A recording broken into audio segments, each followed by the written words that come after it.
We have so many girls at very high standard. So she's almost she are kind of the person that I was looking for. But my suggestion for next year 2025, of course the same standard, but a little more time for promoting in Philippines before going to join us is one of the a little more information. But by the way, our queen is like a simple people full happiness and enjoy to work.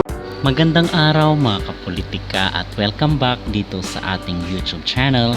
In this video is atin pong pag-uusapan itong interview ni Mr. Nawat kasi finally today po ay nakauwi na po ang ating kandidata na si CJ Opiasa na kung saan is nagtapos bilang first runner-up dito sa Miss Grand International 2024.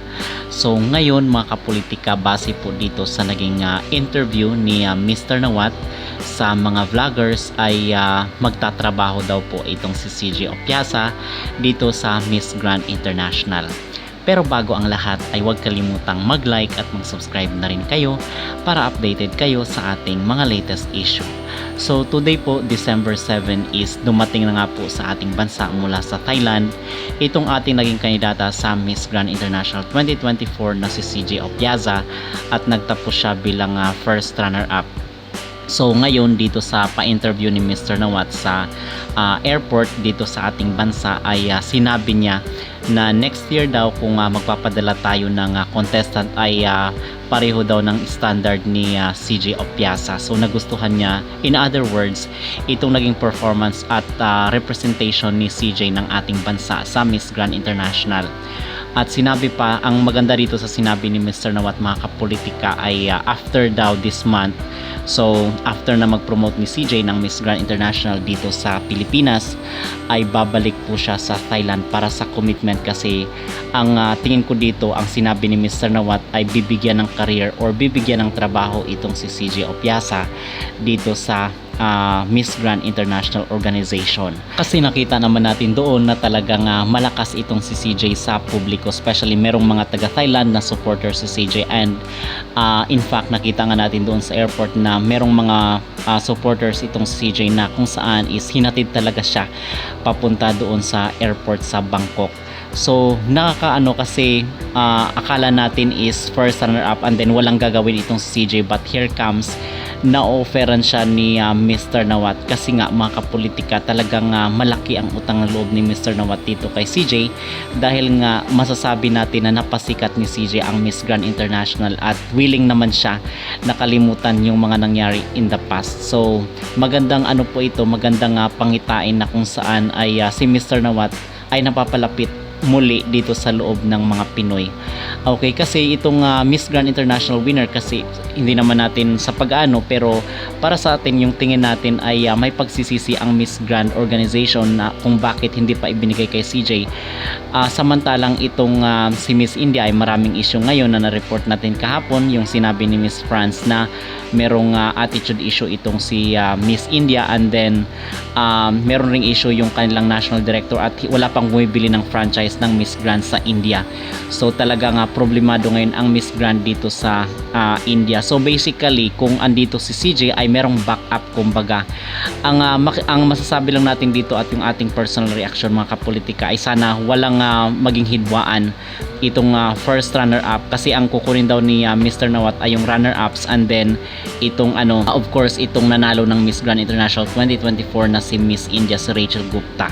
So ang ano lang natin ang ating we are hoping na hindi magkakaroon ng mga sigalot or hidwaan or yung kumbaga tampuhan kasi first time ito na kinuha yung first runner up. So yun po ang ating update ngayon at talagang masasabi natin na secured na ang career ni CJ kasi after ng this month, after matapos itong 2024 ay babalik daw sa Bangkok itong CJ kasi sinabi niya naman doon sa interview na kung saan ay babalik We have siya so many girls at very high standard. So totally she's almost she are kind of the person that I was looking for. But my suggestion for next year 2025, of course the same standard, but a little more time for promoting in Philippines before going to join us is one of the a little more information. But by the way, our queen is like a simple people, full happiness, and enjoy to work with us. Like CJ, I do hope CJ will going back to Bangkok very soon because of Miss Grand International. We're not working only the winner. We're working for the top 10. But the most important is runner-up, first runner-up, or second runner-up. Always working with me. Of course, during the time of Rachel, she is so busy. She will help to traveling around the world instead of the winner too. Yeah, I do hope you will enjoy. Of course, I'm looking should- forward to that. Yay! I guarantee 100% you will go back maybe the end of this month. We have a lot of event, Okay. and now she start training the queen. Yes.